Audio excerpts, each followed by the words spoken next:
Hello everyone. Today we're discussing some big news in the crafting world. Joann, the beloved fabric and craft store, is closing hundreds of its locations across the United States. What does this mean for crafters and DIY enthusiasts? Is this the end of arts and crafts as we know it? Okay, that might be a tad dramatic, but seriously, this is a big deal for a lot of people. For many, Joann isn't just a store, it's a community hub, a place where you can find that perfect shade of yarn for your latest project or get advice from a fellow crafter. So the question is, how will these closures impact you and your state? In this video, we're going to delve into the details of these closures, look at which states are being hit the hardest, and explore the potential impact on the crafting community. Stay tuned, because this is one DIY SOS you won't want to miss. Okay, so let's rewind a bit. Let's take a moment to understand the context and the gravity of the situation. Just recently, Joann announced plans to close stores as part of a major restructuring strategy. This news has sent ripples through the crafting community. Now, before we grab our sewing needles and start protesting, we need to understand the why behind these closures. It's not just a simple decision, there are layers to it. Like many businesses these days, Joann is facing challenges. The retail landscape is shifting, and it's a tough environment to navigate. We're talking about changing consumer habits, increased competition from online retailers, you know who I'm talking about. And let's not forget the ever-present economic uncertainties. These factors are creating a perfect storm for traditional retail stores. It's a tough landscape out there, and unfortunately, Joann isn't the only one feeling the heat.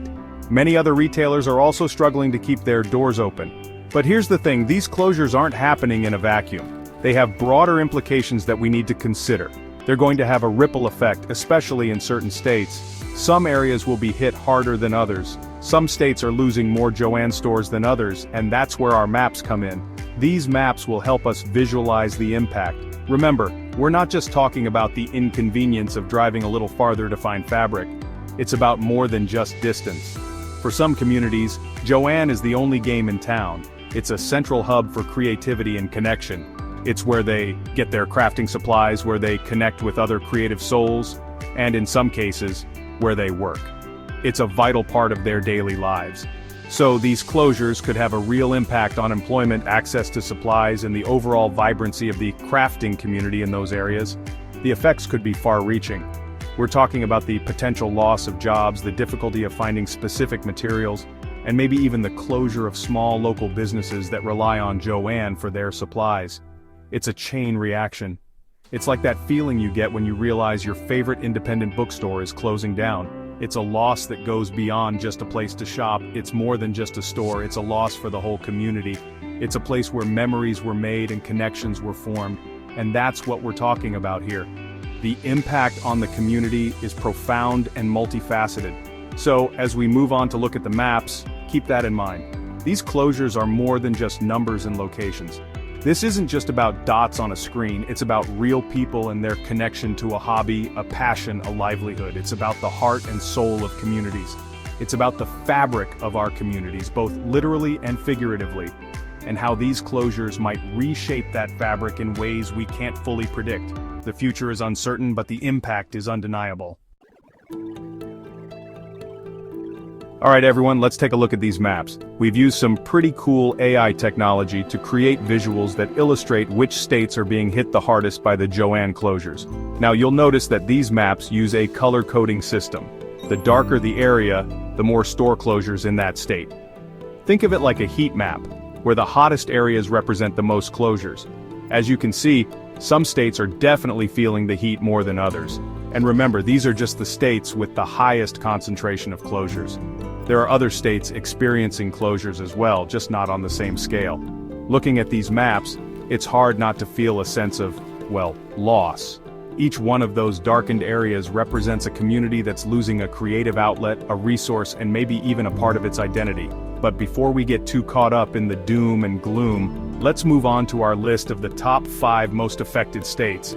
We'll break down the numbers and get a clearer picture of what's happening on the ground. Okay, so we've seen the maps, and now it's time to get specific.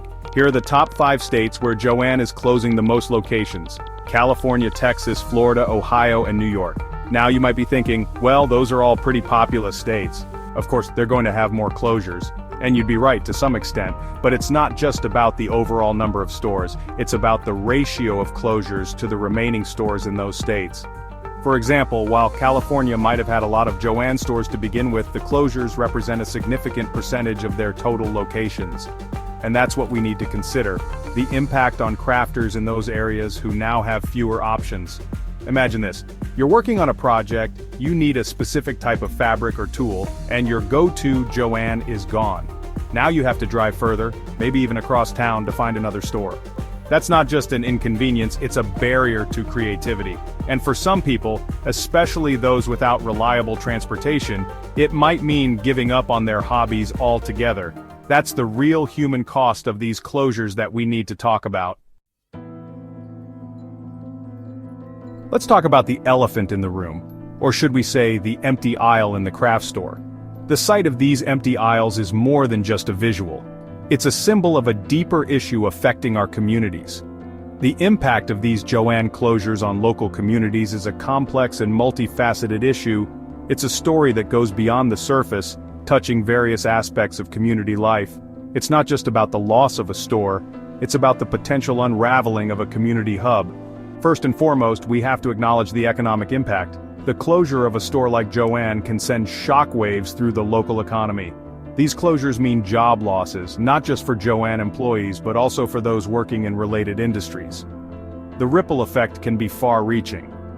Think about the local fabric suppliers, the delivery drivers, and the small businesses that rely on Joann for their merchandise.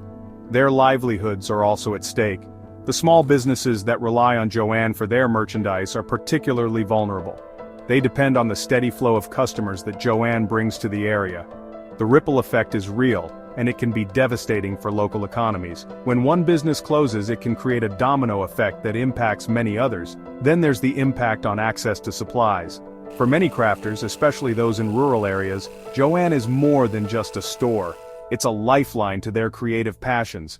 Without it, their ability to pursue their hobbies is severely limited. With these closures, finding specific materials could become a logistical nightmare. The convenience of having a local store is irreplaceable. Imagine driving hours just to find the right shade of yarn or the perfect button for your project. The time and effort required can be discouraging. It's enough to make you throw in the towel, or the sewing needle, as it were. The frustration can be overwhelming, but the impact goes beyond economics and logistics. It's about the loss of a community space, a place where people can connect over their shared love of crafting. Joann stores often host workshops, classes, and events that bring people together. These gatherings foster a sense of community and belonging. They're places where you can ask for advice, share your latest projects, and find inspiration. The sense of camaraderie is invaluable. These closures could leave a void in the social fabric of many communities. The absence of such a space can be deeply felt. So, what can we do about it? The answer lies in community action and support. Well, that's where you come in.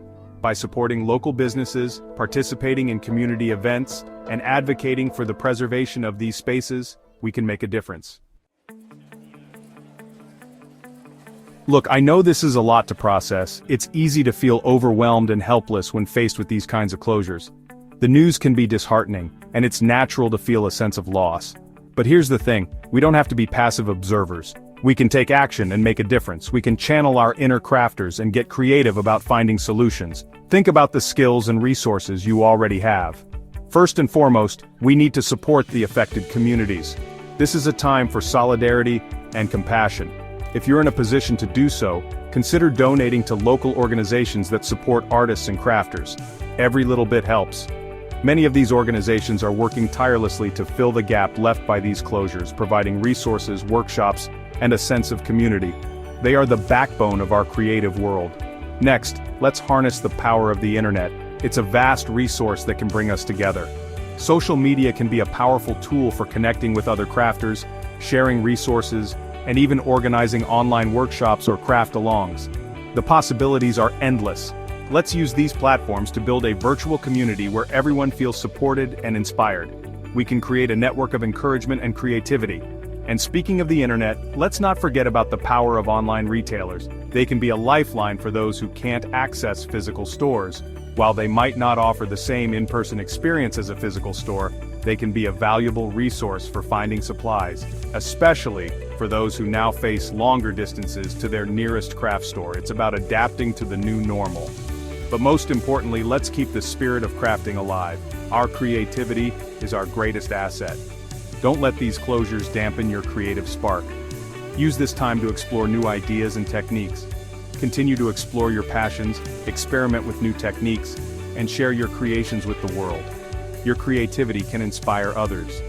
Because ultimately, the joy of crafting comes from within, and that's something no store closure can take away. It's a part of who we are. Now I want to hear from you. Your experiences and ideas are valuable. How have these Joann closures impacted your community?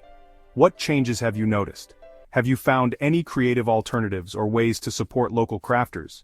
Share your solutions. Share your thoughts and experiences in the comments below. Let's learn from each other. Let's keep this conversation going and find ways to support each other through this transition.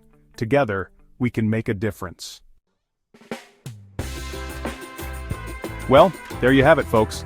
The Joann store closures are a reality, and they're undoubtedly impacting the crafting community in significant ways. But I remain hopeful.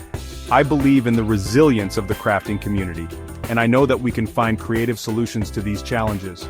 Remember, crafting is more than just a hobby. It's a way of life, a form of self-expression, and a powerful tool for bringing people together. So let's keep the spirit of DIY alive, support each other, and continue to create beautiful things. Don't forget to like, share, and subscribe for more updates on the world of crafting and DIY. Thanks for watching.